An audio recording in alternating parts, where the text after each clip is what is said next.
Every day, somewhere in America, more than 300 innocent men, women, and children become victims of medical malpractice at the hands of incompetent and negligent doctors. Last year, over 98,000 victims were killed by doctors.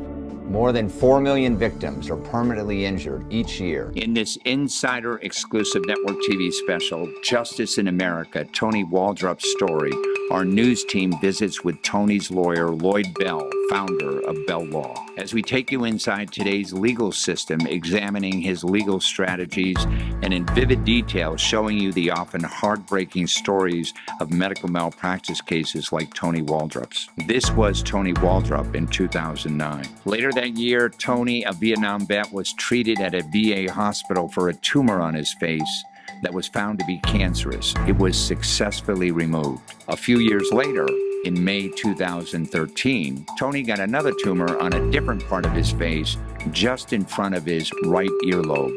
He was referred to Dr. Joseph Payne to remove it. Dr. Payne biopsied it and found it to be cancerous. This medical malpractice case deals with that May 2013 right earlobe tumor. Dr. Payne excised the tumor and, by his own admission, discovered something called perineural invasion. Perineural invasion is a major red flag in any cancer diagnosis. Tony, being a Vietnam vet, had been exposed to Agent Orange in Vietnam and was a high-risk patient with high-risk tumor. But Dr. Payne did not consult an expert dermatopathologist to make sure he had spotted all the perineural invasion. In fact, Dr. Payne did not inform Tony about the seriousness of his cancer, nor did he consult an oncologist or refer Tony to one for further evaluation. Tony did have cancer in his face. In fact, Tony's condition got so bad, surgeons had to cut off most of his ear and a chunk of the right side of his face to grind away part of his skull, because one doctor, Dr. Joseph Payne, chose to play Russian roulette with Tony's life. This is Tony Waldrop's story and his pending legal case for medical malpractice against Dr. Joseph Payne.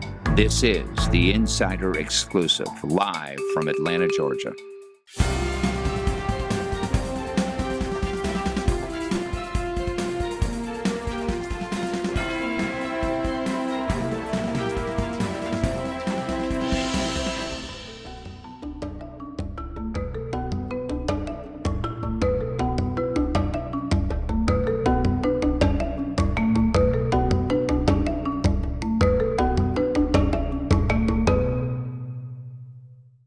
It is my great pleasure to introduce Lloyd Bell to the show. Welcome to the show, Lloyd. Thank you. It's great to be here. Tell our audience a little bit about your practice of law. It seems like you do a lot of medical malpractice cases. Why?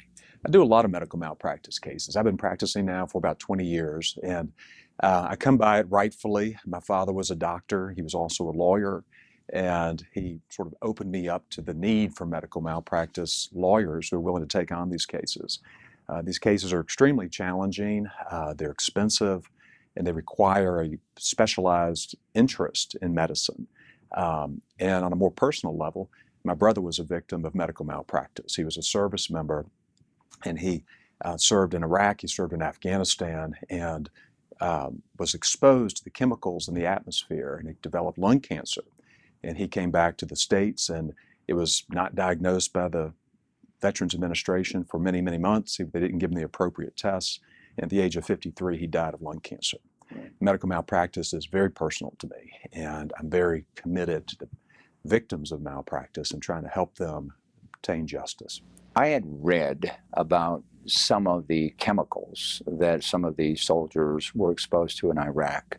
What has ever been done regarding that? Because, as a Vietnam vet, we had the same issue with Agent Orange, and it took years and years and years to get a settlement. What's going on with it? Well, it's taken years and years to get acknowledgement of the problem.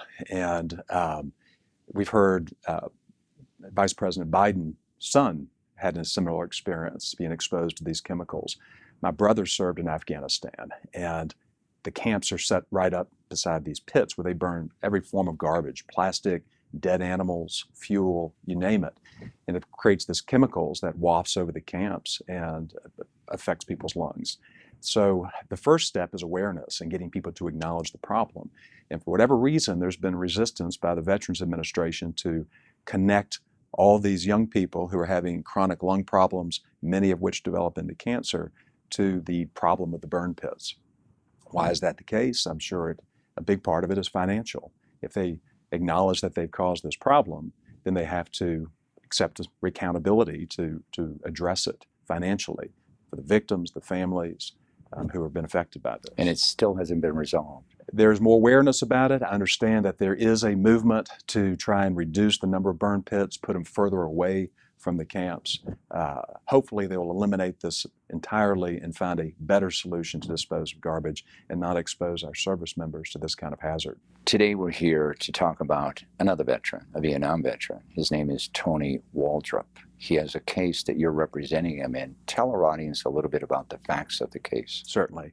Tony Waldrop was exposed to a number of chemicals when he served in Vietnam, including Agent Orange. And Agent Orange has led him to have a chronic sensitivity to skin cancer, what's known as squamous cell carcinoma is the medical term for it. And later in life, Tony developed a skin cancer on the side of his face. He went to his dermatologist, Dr. Payne, to have it addressed. Dr. Payne did this procedure called a Mohs procedure, and it's sort of a procedure where they go in with a little scalpel and they scoop out the tumor and they look at it real time under a microscope. Well, in Tony's case, 9 times out of 10 is not a problem. They scoop it out, they look at it under the microscope, they see that they got all the cancer, stitch you up, and you go on your way and you're fine. In Tony's case, when they scooped it out and looked at it under the microscope, there was nerve involvement. If you think of nerve cells encompassing this little tumor. Well, why is that important? Because if the tumor has nerve involvement, those nerve cells can be little tunnels for cancer cells to carry the cancer cells deeper into the person's face. They can spread. It can spread.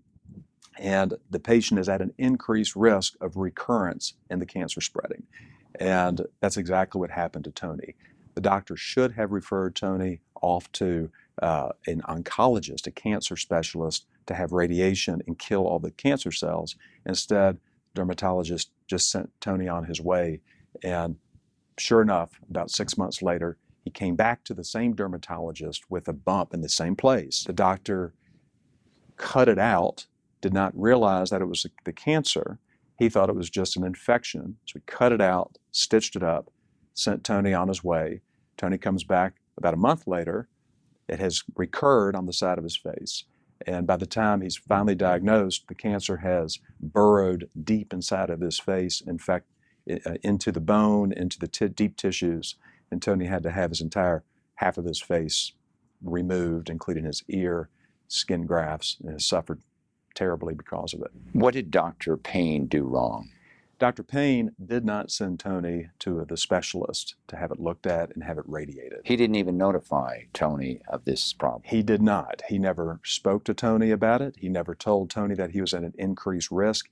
He never gave Tony the option of going to a doctor on his own to have it looked at. And that's a responsibility of a doctor, isn't it? To discuss with the patient their options and what they should do. Absolutely. Every patient, whether it's Tony the Vietnam vet or you or me or anybody watching this, everybody has the right to know the true facts of their medical conditions so that they can make choices that affect their care. And that didn't happen here. Now, this case is scheduled to go to trial next year, is it? We're trying to get a hard trial date. It'll probably be the early part of 2020. I understand that Dr. Payne has admitted that he did not notify Tony. This is true. He did not know. He did not refer him to an oncologist. This is also true. And I also understand he did not send what he scooped off his face out for a biopsy. He admitted he did not do those things, and the standard of care required him to do them. So why is this case going to trial? Well, he believes the standard of care did not require him to do those things. He has made excuses all along the way. He's made an excuse for not telling Tony about the nerve involvement, the increased risk. He's making excuses for not telling Tony or not sending the tumor off for analysis by the pathology lab. He's just making excuses to avoid responsibility. How's Tony doing today? You know, he suffers. He suffers every day. The side of his face has been totally destroyed, and he has to have surgery. He had surgery on that, right? He did. He had extensive surgery by one of the top ENT surgeons in the country here in Atlanta at Emory, named Dr. Mark L. Deary, who has done a wonderful job taking the cancer out and putting his face back together. But the problems is that Tony had to have all of his teeth removed. He had to have his ear removed. The muscles, the tissue have been removed. So he's got chronic pain, spasm in his face. He can't close his eyelid, so his eye is constantly opened. He's probably going to lose that eye in the future. So he suffers horribly for something that was completely preventable. This is a classic case of a misdiagnosis, an intentional misdiagnosis, right? Well, I wouldn't say intentional. I would say the doctor intentionally did not follow the safety rules, which led to the misdiagnosis. But he missed it, and he did not treat him like he should have. Define for our audience what medical malpractice really is, because, a lot of people may say, well, the doctor didn't do me right. What is medical malpractice? Well, the simplest way to think about it is that all medical professionals have a job to do. They have responsibilities that go along with their job, whether it's doctors, nurses, hospitals, physician's assistants, whoever it might be. And there's a right way to do their job, and there's a wrong way. And if they don't do the job they're supposed to do and they cause harm, then they are responsible for the harm they cause. We think it's easy to understand in car wreck cases. Somebody blows through a red light, they rear end somebody, and they break their neck. Obviously, they're responsible. In medical cases, if a doctor runs a red light, it means he didn't order the test he should have ordered, or the doctor didn't send the patient to the right specialist, or the doctor didn't come in to see the specialist. These are all red lights that doctors have to follow. They have to obey their rules of the road. And if they don't, and they cause harm, then they're responsible for the harm they cause. Their defense oftentimes is, I handle the case according to the reasonable standard of care. You hear that a lot, especially in legal cases. What does that mean, and how do you disprove what their experts may say, yeah, he handled it right? How do you disprove that? Well, first of all, the standard of care is a legal term, and what it means is it's the way that there is a consensus of how things are supposed to be done. The standard of care is the care and skill normally used by the medical professional under these circumstances. And if they don't follow the standard of care, then they are liable for the harm they cause. Doctors will usually say they did follow the standard of care. So, but a lot of times these cases become battles of the experts, and we retain the top experts in the country to review the case and to give us their honest opinion. And if they think there's a case, if they think there's been a violation of the standard of care that's responsible for the harm, then we will probably pursue the case. If they say there's not a standard of care violation, we tell our client that there's not a case, we've investigated it, and a lot of times the clients are very relieved to know that there hasn't been a violation. Sometimes it's difficult to get experts, credible experts, to testify on behalf of your client, because what happens to these experts, who are often medical doctors too? What kind of pressure do they get not to testify? It's challenging to get expert witnesses to testify in the same community as the doctors whose conduct is being questioned. Doctors are like everybody else. They're political, they're concerned about how they're viewed in the community, they're concerned about stepping on toes. So it is difficult, even in major cities. I practice in Atlanta a lot of times, that's where my office is located. Even in a huge city like Atlanta with all these hospital groups, doctors don't like to testify against other doctors in the community.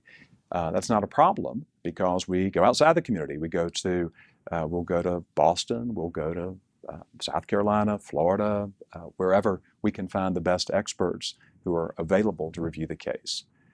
And that's what we have to do to investigate and to prosecute the case. If before someone comes to you, let's say if I think that I'm a victim of medical malpractice, what are some of the things that you recommend your maybe future client to do? The most important thing to do is to get your medical records together. Can you get them easily? Yes, is a short answer. One of the offshoots of the Affordable Care Act, or what's known as Obamacare, is there is a statute known as the High Tech Act. And what that says is that any patient is entitled to get their medical records from the healthcare facility, the hospital, the doctor, in electronic format, on a zip drive, a disk drive, whatever, at no cost to the patient. What about time frame? 60 days. They're entitled to. That's the law, 60 days. And that's the law. They're entitled to get their records on this. It's either 30 or 60. I believe it's 60 days.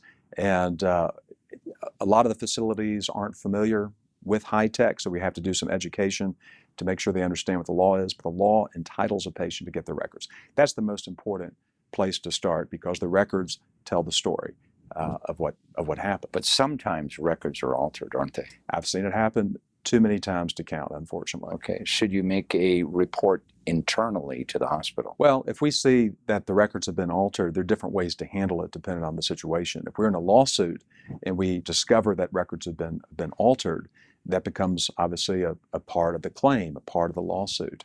It depends on what's been altered, depends on the circumstances. But under no circumstances should medical records ever be altered. They should be a truthful diary of the medical care that the patients receive. Should a client meet with the doctor and the hospital, or try to at least? Absolutely. A client should ask their doctor questions.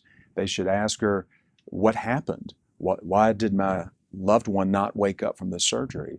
How could she seem fine yesterday? How could she not be breathing anymore? These are absolutely, there needs to be a conversation with the doctor. Most of the medical malpractice cases we see result when the doctor realizes they did something wrong and then they stop communicating. I've often heard that insurance companies tell doctors never, under any circumstance, say you're sorry to a patient or to a family's. Well, that's an interesting topic, because some states have provided immunity to doctors who do say they're sorry. In other words, if a doctor in Georgia expresses sorrow, regret, any form of something that can be interpreted as an apology, that is not admissible in court.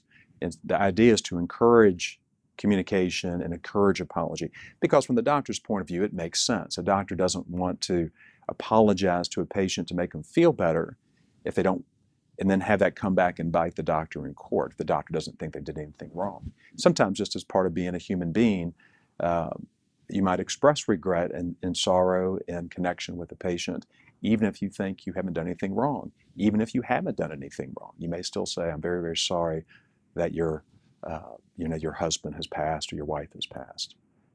Since you are well known for getting successful verdicts and settlements in medical malpractice cases, a lot of people will contact you. How do you determine the cases that you want to handle? Well, unfortunately, we can't handle every case that comes to us. But we have to focus on the types of cases that we are best equipped to handle. So the first question we look at is, what has been the outcome of the supposed malpractice?